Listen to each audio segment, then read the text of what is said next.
সীমান্ত হত্যার কড়া প্রতিবাদ জানিয়েছে বাংলাদেশ।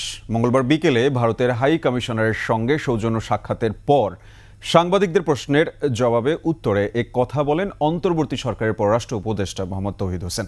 এদিকে সকালে পাকিস্তানের রাষ্ট্রদূতের সৌজন্য সাক্ষাতে ঢাকা করাচি ফ্লাইট চালানোর বিষয়ে কথা হয়েছে বলেও জানান তিনি।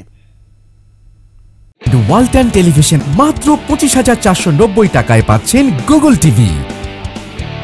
আমরা প্রতিবাদের ভাষা অনেক শক্ত করেছি। আমরা দাবি করেছি যে যারা এটা করেছে তাদেরকে বিচারের সম্মুখীন করা হোক। এটা আমরা কিন্তু উল্লেখ করেছি আমাদের নোটে।